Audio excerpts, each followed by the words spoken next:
राम राम मित्रों। देश का सबसे बड़ा भ्रष्टाचारी हुआ गिरफ्तार। ये सुन के बहुत सारे लोगों को बड़ा अच्छा लग रहा होगा कि अरविंद केजरीवाल नाम का एक सबसे बड़ा भ्रष्टाचारी, जो आज के राजनीतिक माहौल का सबसे बड़ा भ्रष्टाचारी है, उसे ईडी ने जो है गिरफ्तार कर लिया आज। मित्रों, यद्यपि व्यक्तिगत रूप से मैं केजरीवाल को तनिक भी नहीं पसंद करता हूँ। मेरा मानना है कि इस व्यक्ति ने इंडिया अगेंस्ट करप्शन नाम के इतने बड़े मूवमेंट को, जिसमें देश के कोने कोने से लोग जुड़े थे, और वो मूवमेंट देश में राजनीतिक परिवर्तन की ऐसी पृष्ठभूमि तैयार कर रहा था, उसको नष्ट कर दिया। इस व्यक्ति ने अपने व्यक्तिगत स्वार्थ के चलते, अपने व्यक्तिगत राजनीतिक स्वार्थ और क्या बोलते हैं, छोटी मानसिकता के चलते कि जो कुछ रहूं मैं ही रहूं, सिर्फ मैं और मैं की लालच और चाह में इस व्यक्ति ने उस आज़ादी के बाद के सबसे बड़े सामाजिक आंदोलन, जो इस पूरे देश की राजनीतिक व्यवस्था को परिवर्तित कर सकता था, उसे नष्ट कर दिया। लेकिन फिर भी मेरा ये मानना है कि ईडी ने अरविंद केजरीवाल पे जो कार्रवाई की है, या फिर भाजपा सरकार कहिए, या फिर मोदी टीम कहिए, या फिर मोदी सरकार कहिए, कि ये जो कार्रवाई चल रही है ये उचित नहीं है। क्या आप मानते हैं कि ये मोदी की ये जो कार्रवाइयाँ हैं, टीम मोदी की, या भाजपा सरकार की, या ईडी कहिए, या सीबीआई कहिए, वैसे तो संवैधानिक रूप से स्वतंत्र संस्थाएं हैं, लेकिन आज इन सीबीआई और ईडी जैसी संस्थाओं, चुनाव आयोग जैसी संस्थाओं ने अपनी गरिमा को मटिया मेट कर दिया है।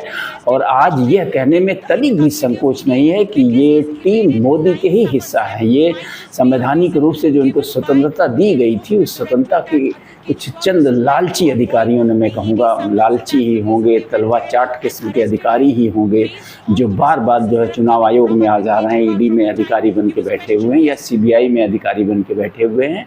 इन सब ने उस स्वतंत्रता को नष्ट कर दिया है, और आज ये टीम मोदी का हिस्सा बने बैठे हुए। इसमें ये कहने में तनिक भी संदेह नहीं होगा, आपको भी मुझे भी, जो चीज़ें दिख रही हैं, ये करप्शन के अगेंस्ट, क्या प्रश्न मेरा ये है कि क्या ये जो कार्रवाइयाँ हैं ये देश से भ्रष्टाचार मिटाने के लिए हो रही हैं?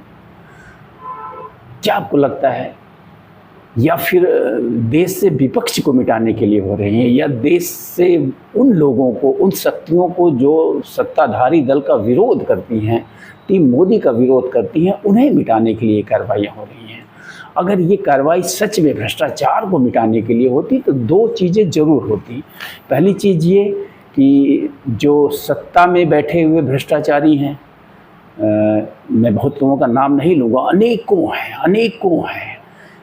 चंद जैसे अजीत पवार हुए, आपके हेमंत विश्व शर्मा हुए, ये इन जैसे सैकड़ों ऐसे लोग हैं जो आज भाजपा के साथ जुड़े हुए हैं, और आपने एक भी ईडी या सीबीआई की कार्रवाई ऐसी नहीं देखी होगी कि इनके विरुद्ध भी सीबीआई कोई जांच कर रही है, ईडी कोई जांच कर रही है। तो ये संदेह तो पैदा करेगा ही कि आखिर क्यों विपक्ष के या फिर विरोध में बोलने वालों के विरुद्ध ही ईडी कार्रवाई करती है। दूसरी सबसे बड़ी चीज़, आज देश में इतने बड़े भ्रष्टाचार का घोटाला हुआ है, माय गुडनेस, इलेक्टोरल बॉन्ड का जो घोटाला, आप कहीं टीवी पे चर्चा नहीं पाएंगे। माय गुडनेस, ये पूरा जो इलेक्ट्रॉनिक मीडिया है ये केजरीवाल को लेके बैठा हुआ है। इस तरह से देश को घुमाया जा रहा है कि देश में जो सबसे बड़ा करप्शन हुआ वो केजरीवाल ने किया है।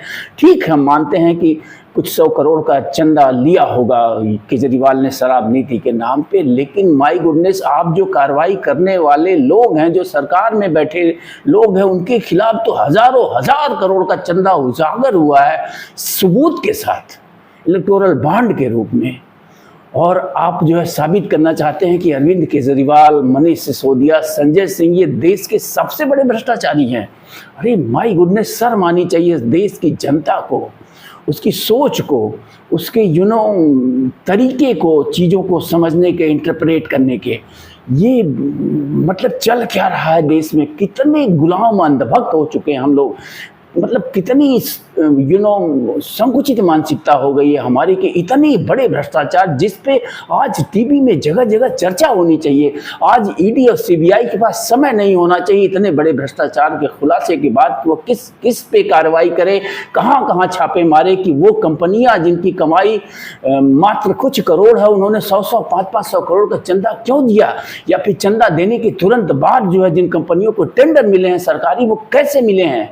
ये सारा इतना बड़ा भ्रष्टाचार, अरबों रुपए का भ्रष्टाचार देश के सामने सुप्रीम कोर्ट के प्रयास से उजागर हुआ है और इस पर चर्चा करने वाला कोई नहीं। इसको दबाया जा रहा है इलेक्ट्रॉनिक मीडिया में, अखबारों में, कहीं भी आप इस पर न तो कोई समाचार पाएंगे न चर्चा पाएंगे। वो तो धन्य है सोशल मीडिया का जिसके चलते कुछ लोग जान पा रहे हैं, लेकिन देश की एक बहुत बड़ी आबादी है वो समझ ही नहीं पा रही कि इलेक्टोरल बॉन्ड क्या है। इतना बड़ा करप्शन, इतना बड़ा स्कैम भारत के राजनीतिक इतिहास में आज तक नहीं हुआ था। मैं बार बार कहता हूं कि चुनावी चंदे के नाम पे देश में बहुत बड़ा भ्रष्टाचार लगातार होता रहा। मैं इसी सरकार को नहीं कह रहा हूं, पिछली सरकारों में भी ये हुआ है, लेकिन इस सरकार ने इस भ्रष्टाचार का खुल्लम खुल्ला नंगा नाच किया है, नंगा नाच। और मैं केंद्र सरकार को ही नहीं कह रहा हूँ, जो राज्यों में सरकारें, आप ममता बनर्जी को देखिए। ममता बनर्जी ने उस फ्यूचर गेमिंग वाले जुआड़ी से जो लॉटरी बेचता है, जो जुए का खेल खिलवाता है, उससे सबसे अधिक चंदे का हिस्सा ममता बनर्जी को गया है। तो मैं कहता हूँ ना कि इस हमाम में सब नंगे हैं, सब भ्रष्टाचारी हैं, और ये मतलब अरबों अरबों करोड़ के हजारों हजारों करोड़ के गबन करने वाले अरविंद केजरीवाल को यह साबित करने पे तुले हुए हैं कि अरविंद केजरीवाल ही देश के सबसे बड़े भ्रष्टाचारी हैं। तो कुल मिला के कहने का तात्पर्य ये है कि असल में ये जो भ्रष्टाचार के खिलाफ मोदी जी लगातार मंचों से चिल्लाते रहते हैं कि मैं इस देश में किसी भ्रष्टाचारी को चैन से नहीं रहने दूंगा, उन सबका पैसा निकाल लूँगा। असल में ये भ्रष्टाचार के विरुद्ध लड़ाई नहीं है, ये लड़ाई है कि विपक्ष को कैसे मिटा दिया जाए, हर उस विरोधी की आवाज़ को कैसे दबा दिया जाए। अगर ये भ्रष्टाचार के विरुद्ध लड़ाई होती तो सारे भ्रष्टाचारियों पे ईडी और सीबीआई की कार्रवाई होती।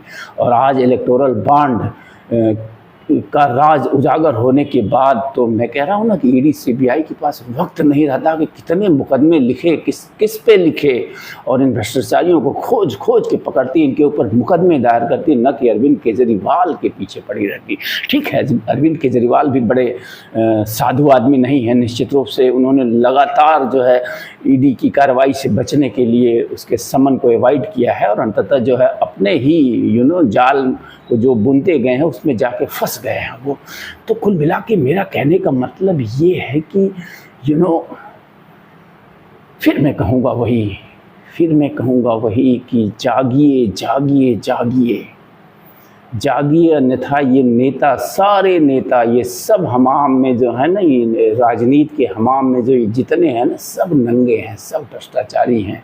ये कहीं का नहीं छोड़ेंगे देश को। इलेक्टोरल बॉन्ड का इतना बड़ा खुलासा, माय गुडनेस, इतना बड़ा ब्लैक मनी का नेक्सस है, ये कह सकते हैं आप वाइट मनी का नेक्सस ये सामने जो आया है इलेक्टोरल बॉन्ड के माध्यम से। ब्लैक मनी का जो खेल चलता है वो आप सब लोग जानते हैं कि शराब बांटी जाती है, पैसे बांटे जाते हैं वोटरों को, और हमको आपको ख़रीदा जाता है, और हम आप बेशर्मी से बिकते हैं, जाति के नाम पे बिकते हैं, धर्म के नाम पे बिकते हैं, और अनेकों कारणों से हम बिकते हैं। और हमने जो है लोकतंत्र को संसार कर दिया है देश के। और आज अगर सच में देखा जाए तो देश में ये जो लोकतांत्रिक ढांचा है ये असल में सिर्फ नाम मात्र का है। ये कोई सभ्य देश में ऐसा लोकतांत्रिक ढांचा नहीं होता है, ये पूरी तरह से दूषित है और वो जो भी गंदगी है वो हमारी वजह से है, क्योंकि हम जो है सही वोटर नहीं बन पाए हैं। इसीलिए कहा जाता है कि लोकतंत्र जो है एक पढ़े लिखे समाज के लिए है, जिस समाज में कम से कम 80 से 90% ऐसे नागरिक हो जिनके पास सोचने की क्षमता हो, जिनके पास निर्णय लेने की क्षमता हो, जो अपना और अपने देश के भविष्य को समझ सकें कि देश को किस दिशा में जाना चाहिए और उस दिशा में ले जाने के लिए किस तरह के लोगों की आवश्यकता है हमारे संसद और विधानसभाओं में। ये लोकतंत्र का मजाक बन गया है इस देश में। लोकतंत्र जो है भीड़ तंत्र बन के रह गया है, और उसी का दुष्परिणाम है कि आज देश के ये हालात हैं। कि इतने बड़े भ्रष्टाचार को दबाया जा रहा है और एक छोटे से भ्रष्टाचार को इस तरह उजागर किया जा रहा है, इस तरह दिखाया जा रहा है कि अरविंद केजरीवाल इस देश की राजनीति का सबसे बड़ा भ्रष्टाचारी है। मित्रों, सच को जानिए, अरविंद केजरीवाल का भ्रष्टाचार कितना बड़ा भ्रष्टाचार है। इस भ्रष्टाचार के समुद्र में ऐसी ऐसी बड़े बड़ी मछलियाँ, शार्क घूम रहे हैं जो करोड़ों अरबों रुपए निगल निगल के बैठे हुए हैं, और आप उस एक छोटी सी मछली के पीछे पड़े हैं और दिखा रहे हैं कि ये सबसे बड़ा भ्रष्टाचारी है। इसको गिरफ्तार किए बगैर जो है देश से भ्रष्टाचार को नहीं मिटाया जा सकता है। माय गुडनेस, चल क्या रहा है? ये सब अनर्गल प्रलाप चल रहा है। असल में मोदी टीम की मंशा कतई भ्रष्टाचार मिटाने की नहीं है। अगर भ्रष्टाचार मिटाने की मंशा होती तो इलेक्टोरल बॉन्ड के खुलासे के बाद कहीं आप देख रहे हैं मोदी जी को उन्होंने इलेक्टोरल बॉन्ड पे कुछ बोला? क्यों नहीं बोल रहे हैं आखिर? सुप्रीम कोर्ट ने इस पूरे नियम को असंवैधानिक करा दिया, मीन्स असंवैधानिक करा दिया कि ये नियम ही गलत था। आपने ऐसे ऐसे बदलाव किए सरकार ने कि कोई कंपनी अपना 100% मुनाफा किसी राजनीतिक पार्टी को दे सकती है। क्यों भाई? ये सब सेल कंपनियां हैं।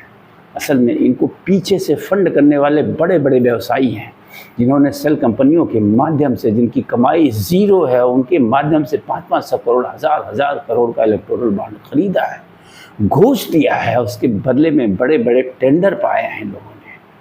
अभी तो और चीज़ें सामने आएंगी एक एक करके। ये कल जो है वो डेटा आ गया है कि किसने किसको दिया, यानी किसके बॉन्ड को किसने भुनाया, ये चीज़ें भी आ गई हैं। और मैं बता दूं कि अभी भी इलेक्टोरल बॉन्ड का पूरा डेटा नहीं है। ये सिर्फ 2018 के बाद का डेटा है। अभी उसके 1-2 साल पीछे क्या क्या करिश्मे किए गए होंगे उसका डेटा भी नहीं है। तो कुल मिला के मेरा कहने का तात्पर्य सिर्फ़ और सिर्फ इतना है कि अगर लोकतंत्र आप सब लोग चाहते हैं देश में, तो एक निर्भीक, एक ईमानदार, एक स्वतंत्र मतदाता बनिए। बस इससे ज़्यादा कोई सलाह मैं नहीं दे पाऊँगा आप लोगों को। नमस्कार।